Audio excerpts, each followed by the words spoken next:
Hello everyone, welcome to my channel. Today we start another topic talking about 7 cures for a lean purse. Recap from Richest Man in Babylon document. Are you ready? Let's start together.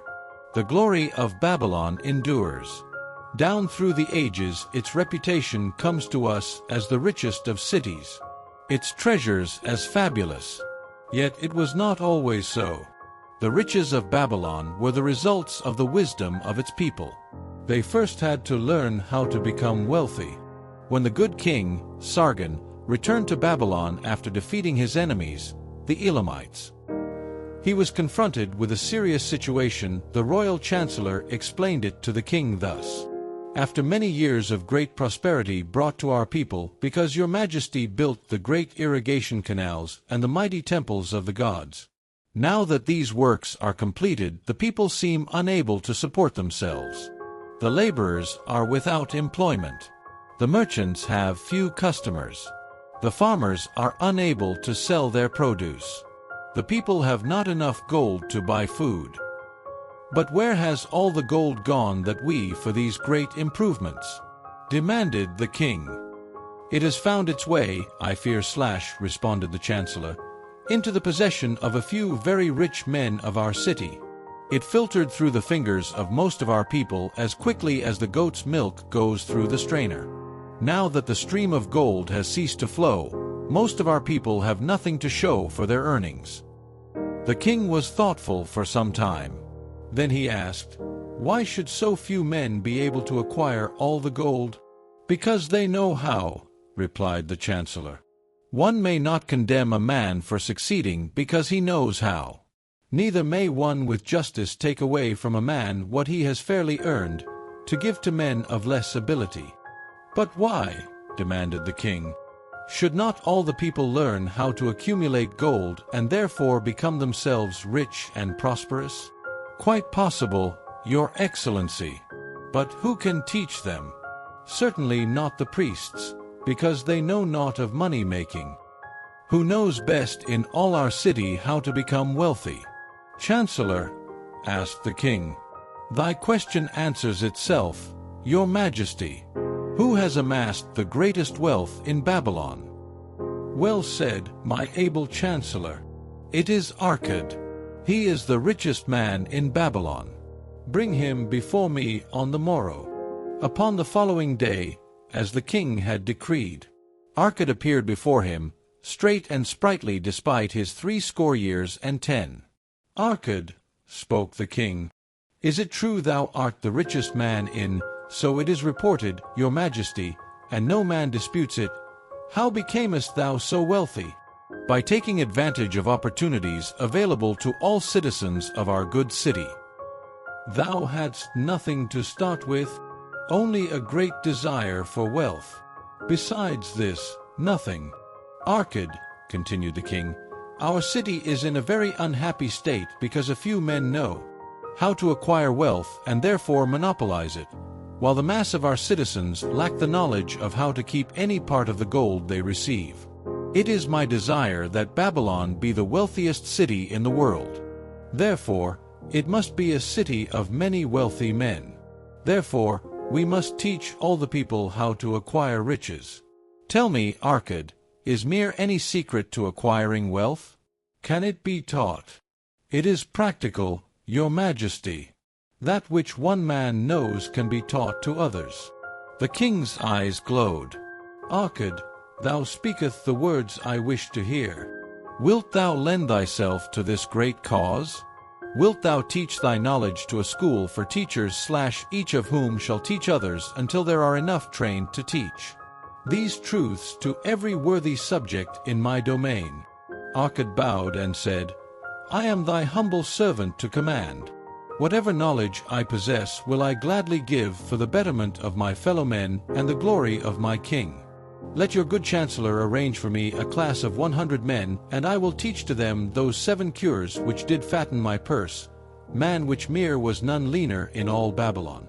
A fortnight later, in compliance with the king's command, the chosen 100 assembled in the great hall of the Temple of Learning, seated upon colorful rings in a semicircle.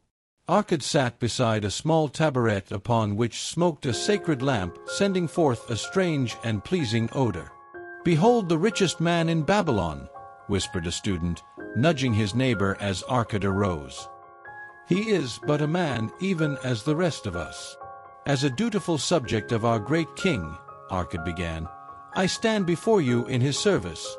Because once I was a poor youth who did greatly desire gold, and because I found knowledge that enabled me to acquire it, he asks that I impart unto you my knowledge. I started my fortune in the humblest way. I had no advantage not enjoyed as fully by you and every citizen in Babylon. The first storehouse of my treasure was a well-worn purse. I loathed its useless emptiness. I desired that it be round and full, clinking with the sound of gold. Therefore, I sought every remedy for a lean purse. I found 7. To you, who are assembled before me, shall I explain the 7 cures for a lean purse which I do recommend to all men who desire much gold. Each day for 7 days will I explain to you one of the 7 remedies. Listen attentively to the knowledge that I will impart. Debate it with me. Discuss it among yourselves. Learn these lessons thoroughly, that ye may also plant in your own purse the seed of wealth. First must each of you start wisely to build a fortune of his own. Then wilt thou be competent, and only then, to teach these truths to others. I shall teach to you in simple ways how to fatten your purses. This is the first step leading to the temple of wealth. And no man may climb who cannot plant his feet firmly upon the first step. We shall now consider the first cure. The first cure. Start thy purse to fattening. Arkad addressed a thoughtful man in the second row. My good friend, at what craft workest thou? I, replied the man, am a scribe and carve records upon the clay tablets. Even at such labor did I myself earn my first coppers. Therefore, thou hast the same opportunity to build a fortune. He spoke to a florid-faced man, farther back. Pray tell also what dost thou to earn thy bread? I responded, this man, am a meat butcher. I do buy the goats the farmers raise and kill them and sell, the meat to the housewives and the hides to the sandal makers. Because thou dost also labor and earn, thou hast every advantage to succeed that I did possess. In this way did Arkad proceed to find out how each man labored to earn his living. When he had done questioning them, he said, Now, my students, ye can see that there are many trades and labors at which men may earn coins. Each of the ways of earning is a stream of gold from which the worker doth divert by his labors a portion to his own purse. Therefore into the purse of each of you flows a stream of coins large or small according to his ability. Is it not so? Thereupon they agreed that it was so. Then, continued Arkad, if each of you desireth to build for himself a fortune, is it not wise to start by utilizing that source of wealth which he already has established? To this they agreed. Then Arkad turned to a humble man who had declared himself an egg merchant. If thou select one of thy baskets and put into it each morning 10 eggs and take out from it each evening 9 eggs, what will eventually happen? It will become in time overflowing. Why? Because each day I put in 1 more egg than I take out. Arkad turned to the class with a smile. Does any man here have a lean purse? First they looked amused. Then they laughed. Lastly they waved their purses in jest. All right, he continued. Now I shall tell thee the first remedy I learned to cure a lean purse. Do exactly as Ahave suggested to the egg merchant. For every 10 coins thou placest within thy purse take out far use but 9. Thy purse will start to fatten at once, and its increasing weight will feel good in thy hand and bring satisfaction to thy soul. Deride not what I say because of its simplicity. Truth is always simple. I told thee I would tell how I built my fortune.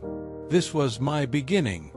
I, too, carried a lean purse and cursed it because there was naught within to satisfy my desires. But when I began to take out from my purse but 9 parts of 10 I put in, it began to fatten. So will thine. Now I will tell a strange truth, the reason for which I know not. When I ceased to pay out more than 9/10 of my earnings, I managed to get along just as well. I was not shorter than before. Also, ere long, did coins come to me more easily than before. Surely it is a law of the gods that unto him who keepeth and spendeth not a certain part of all his earnings, shall gold come more easily. Likewise, him whose purse is empty does gold avoid. Which desirest thou the most? Is it the gratification of thy desires of each day, a jewel, a bit of finery, better raiment, more food, things quickly gone and forgotten? Or is it substantial belongings, gold, lands, herds, merchandise, income-bringing investments? The coins thou takest from thy purse bring the first. The coins thou leavest within it will bring the latter. This, my students, was the first cure I did discover for my lean purse. For each 10 coins I put in to spend but 9. Debate this among yourselves. If any man proves it untrue, tell me upon the morrow when we shall meet again. Disconcur. Control thy expenditures. Some of your members, my students, have asked me this. How can a man keep 1/10 of all he earns in his purse when all the coins he earns are not enough for his necessary expenses? So did Arcad address his students upon the 2nd day. Yesterday, how many of thee carried lean purses? All of us, answered the class. Yet, thou do not all earn the same. Some earn much more than others. Some have much larger families to support. Yet, all purses were equally lean. Now I will tell thee an unusual truth about men and sons of men. It is this, that what each of us calls our necessary expenses will always grow to equal our incomes unless we protest to the contrary. Confuse not the necessary expenses with thy desires. Each of you, together with your good families, have more desires than your earnings can gratify. Therefore are thy earnings spent to gratify these desires insofar as they will go. Still thou retainest many ungratified desires. All men are burdened with more desires than they can gratify. Because of my wealth thinkest thou I may gratify every desire? 'Tis a false idea. There are limits to my time. There are limits to my strength. There are limits to the distance I may travel. There are limits to what I may eat. There are limits to the zest with which I may enjoy. I say to you that just as weeds grow in a field wherever the farmer leaves space for their roots, even so freely do desires grow in men whenever there is a possibility of their being gratified. Thy desires are a multitude, and those that thou mayest gratify are but few. Study thoughtfully thy accustomed habits of living. Herein may be most often found certain accepted expenses that may wisely be reduced or eliminated. Let thy motto be 100% of appreciated value demanded for each coin spent. Therefore, engrave upon the clay each thing for which thou desireth to spend. Select those that are necessary and others that are possible through the expenditure of 9/10 of thy income. Cross out the rest, and consider them but a part of that great multitude of desires that must go unsatisfied, and regret them not. Budget then thy necessary expenses. Touch not the 1/10 that is fattening thy purse. Let this be thy great desire that is being fulfilled. Keep working with thy budget, keep adjusting it to help thee. Make it thy first assistant in defending thy fattening purse. Hereupon one of the students, wearing a robe of red and gold, arose and said, I am a free man. I believe that it is my right to enjoy the good things of life. Therefore do I rebel against the slavery of a budget which determines just how much I may spend and for what. I feel it would take much pleasure from my life and make me little more than a pack-ass to carry a burden. To him Arcad replied, Who, my friend, would determine thy budget? I would make it for myself, responded the protesting one. In that case, were a pack asked to budget his burden, would he include therein jewels and rugs and heavy bars of gold? Not so. He would include hay and grain and a bag of water for the desert trail. The purpose of a budget is to help thy purse to fatten. It is to assist thee to have thy necessities and, insofar as attainable, thy other desires. It is to enable thee to realize thy most cherished desires by defending them from thy casual wishes. Like a bright light in a dark cave, thy budget shows up the leaks from thy purse and enables thee to stop them and control thy expenditures for definite and gratifying purposes. This, then, is the second cure for a lean purse.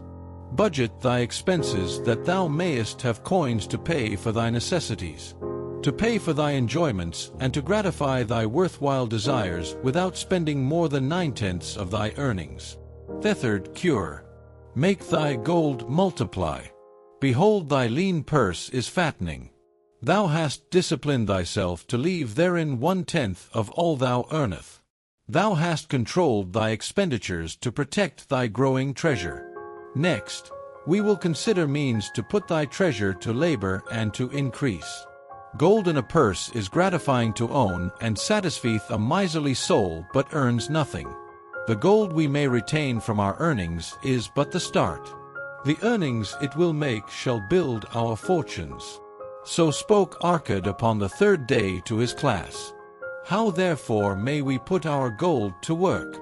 My first investment was unfortunate, for I lost all. Its tale I will relate later. My first profitable investment was a loan I made to a man named Agar, a shield maker. Once each year did he buy large shipments of bronze brought from across the sea to use in his trade. Lacking sufficient capital to pay the merchants, he would borrow from those who had extra coins. He was an honorable man. His borrowing he would repay, together with a liberal rental, as he sold his shields. Each time I loaned to him, I loaned back also the rental he had paid to me. Therefore not only did my capital increase, but its earnings likewise increased. Most gratifying was it to have these sums returned to my purse. I tell you, my students, a man's wealth is not in the coins he carries in his purse. It is the income he buildeth, the golden stream that continually floweth into his purse and keepeth it always bulging.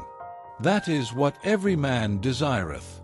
That is what thou, each one of thee, desireth, an income that continueth to come whether thou work or travel. Great income one have acquired, so great that I am called a very rich man. My loans to Agar were my first training in profitable investment. Gaining wisdom from this experience, I extended my loans and investments as my capital increased. From a few sources at first, from many sources later, flowed into my purse a golden stream of wealth available for such wise uses as I should decide. Behold, from my humble earnings I had begotten a horde of golden slaves, each laboring and earning more gold. As they labored for me, so their children also labored, and their children's children, until great was the income from their combined efforts. Gold increaseth rapidly, when making reasonable earnings, as thou wilt see from the following. A farmer, when his first son was born, took 10 pieces of silver to a moneylender and asked him to keep it on rental for his son until he became 20 years of age. This the moneylender did, and agreed the rental should be 1/4 of its value each 4 years. The farmer asked, because this sum he had set aside as belonging to his son, that the rental be added to the principal. When the boy had reached the age of 20 years, the farmer again went to the moneylender to inquire about the silver. The moneylender explained that because this sum had been increased by compound interest, the original 10 pieces of silver had now grown to 30 1/2 pieces. The farmer was well pleased, and because the son did not need the coins, he left them with the moneylender. When the son became 50 years of age, the father meantime having passed to the other world, the moneylender paid the son in settlement 167 pieces of silver. Thus in 50 years had the investment multiplied itself at rental almost 17 times. This, then, is the third cure for a lean purse, to put each coin to laboring that it may reproduce its kind even as the flocks of the field, and help bring to the income, a stream of wealth that shall flow constantly into thy purse. HF Hourth Cure. Guard thy treasures from loss. Misfortune loves a shining mark. Gold in a man's purse must be guarded with firmness, else it be lost. Thus it is wise that we must first secure small amounts and learn to protect them before the gods entrust us with larger. So spoke Arcad upon the 4th day to his class. Every owner of gold is tempted by opportunities whereby it would seem that he could make large sums by its investment in most plausible projects. Often friends and relatives are eagerly entering such investment and urge him to follow. The first sound principle of investment is security for thy principal. Is it wise to be intrigued by larger earnings when thy principal may be lost? I say not. The penalty of risk is probable loss.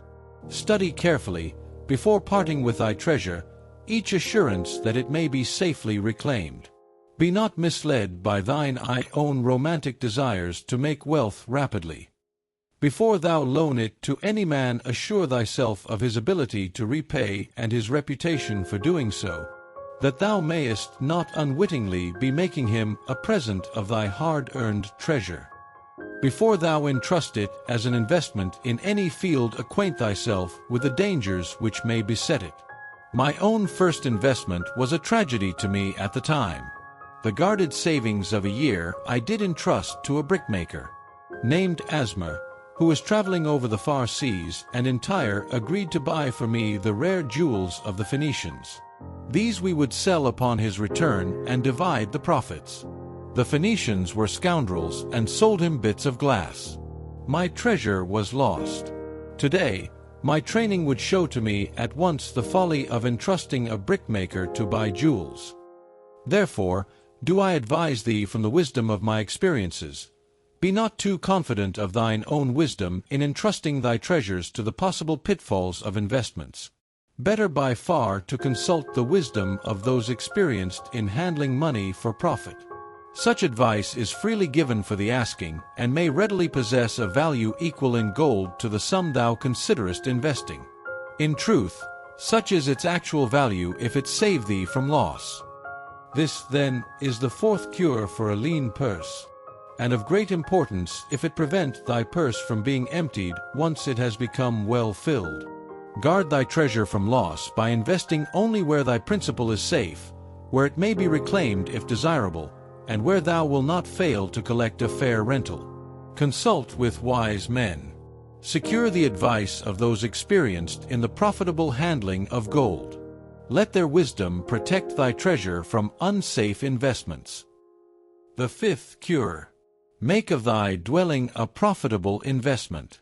If a man setteth aside 9 parts of his earnings upon which to live and enjoy life, and if any part of this 9 parts he can turn into a profitable investment without detriment to his well-being, then so much faster will his treasures grow. So spake Arcad to his class at their 5th lesson. All too many of our men of Babylon do raise their families in unseemly quarters. They do pay to exacting landlords liberal rentals for rooms where their wives have not a spot to raise the blooms that gladden. A woman's heart and their children have no place to play their games except in the unclean alleys. No man's family can fully enjoy life unless they do have a plot of ground wherein children can play in the clean earth, and where the wife may raise not only blossoms but good rich herbs to feed her family. To a man's heart it brings gladness to eat the figs from his own trees and the grapes of his own vines. To own his own domicile, and to have it a place he is proud to care for, putteth confidence in his heart and greater effort behind all his endeavors. Therefore do I recommend that every man own the roof that sheltereth him and his. Nor is it beyond the ability of any well-intentioned man to own his home. Hath not our great king so widely extended the walls of Babylon that within them much land is now unused and may be purchased at sums most reasonable? Also I say to you, my students, that the money lenders gladly consider the desires of men who seek homes and land for their families. Readily may thou borrow to pay the brickmaker and the builder for such commendable purposes, if thou can show a reasonable portion of the necessary sum which thou thyself hath provided for the purpose. Then when the house be built, thou canst pay the moneylender with the same regularity as thou didst pay the landlord. Because each payment will reduce thy indebtedness to the moneylender, a few years will satisfy his loan. Then will thy heart be glad, because thou wilt own in thy own right a valuable property, and thy only cost will be the king's taxes. Also wilt thy good wife go more often to the river to wash thy robes, that each time returning she may bring a goatskin of water to pour upon the growing things.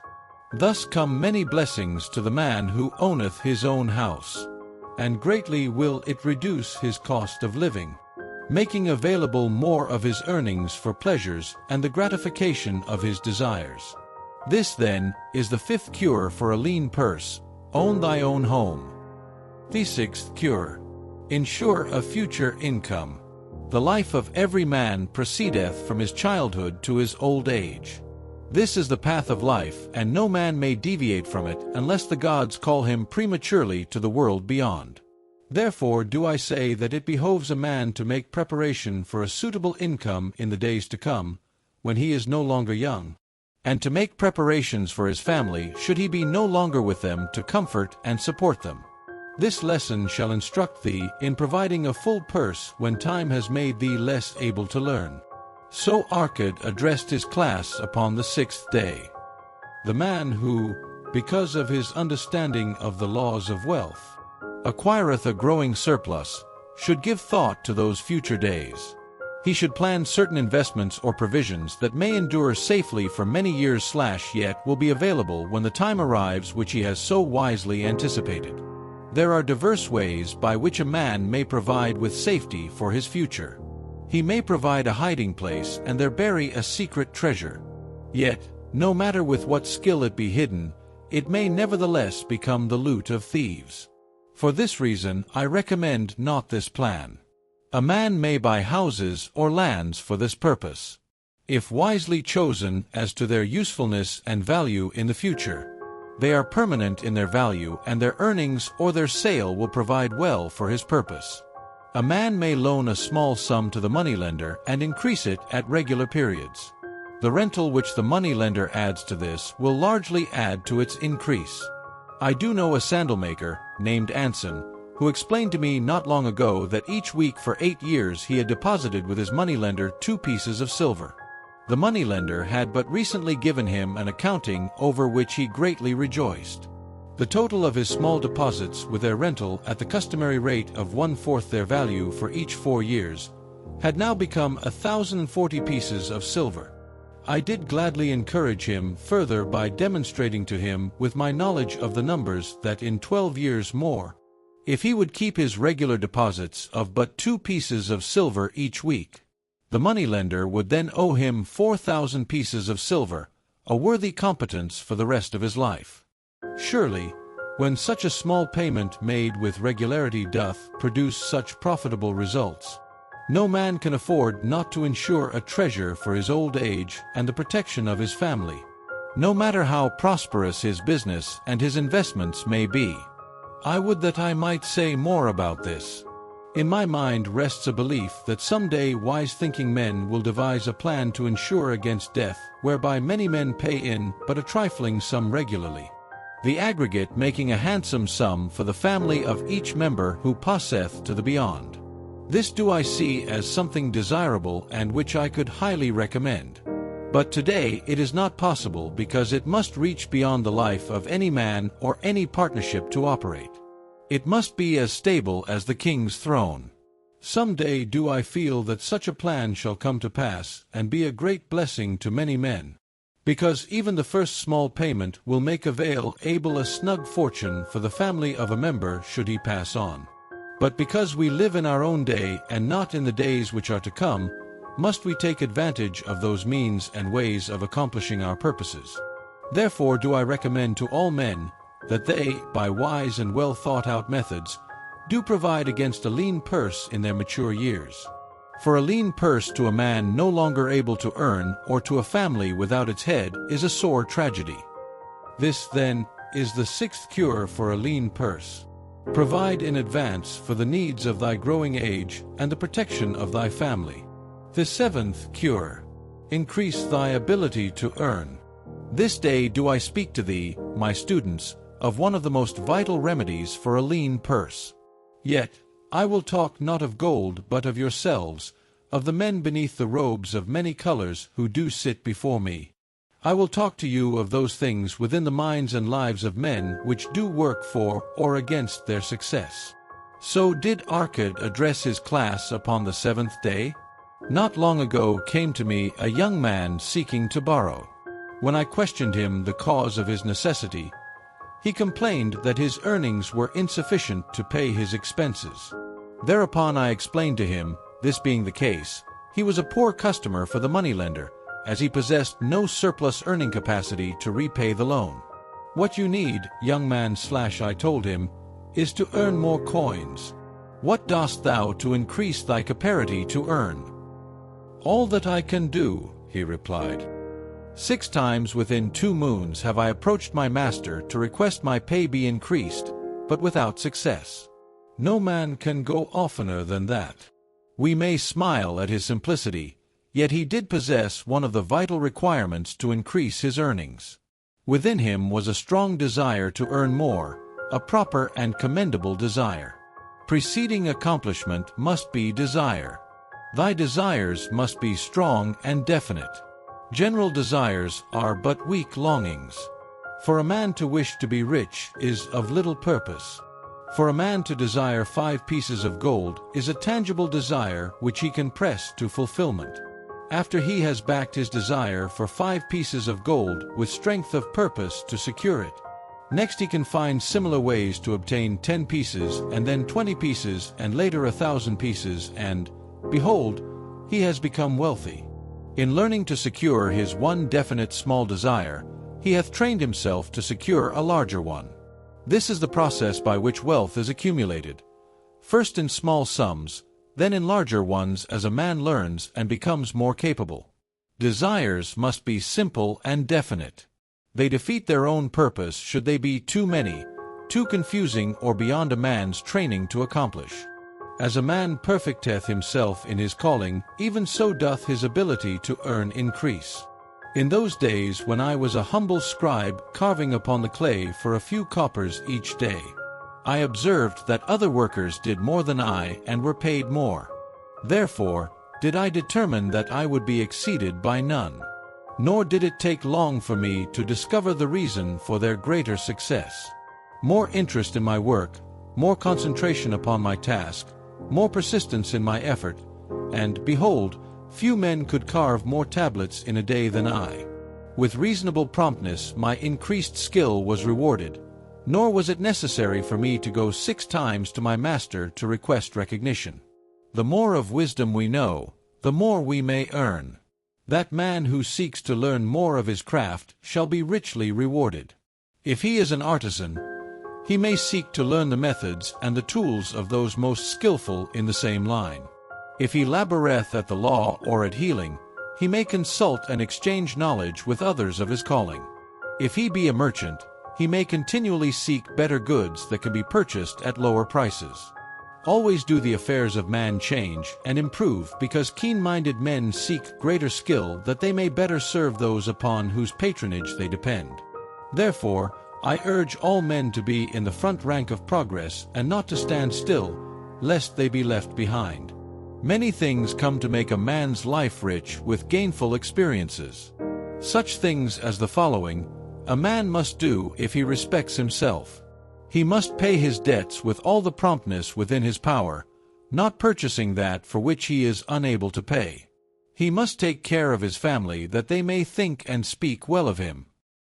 He must make a will of record that, in case the gods call him, proper and honorable division of his property be accomplished. He must have compassion upon those who are injured and smitten by misfortune, and aid them within reasonable limits. He must do deeds of thoughtfulness to those dear to him. Thus the 7th and last remedy for a lean purse is to cultivate thy own powers, to study and become wiser, to become more skillful, to so act as to respect thyself. Thereby shalt thou acquire confidence in thyself to achieve thy carefully considered desires. These then are the 7 cures for a lean purse, which, out of the experience of a long and successful life, I do urge for all men who desire wealth. There is more gold in Babylon, my students, than thou dreamest of. There is abundance for all. Go thou forth and practice these truths that thou mayest prosper and grow wealthy, as is thy right. Go thou forth and teach these truths that every honorable subject of His Majesty may also share liberally in the ample wealth of our beloved city. Thanks you for take your time watching this video.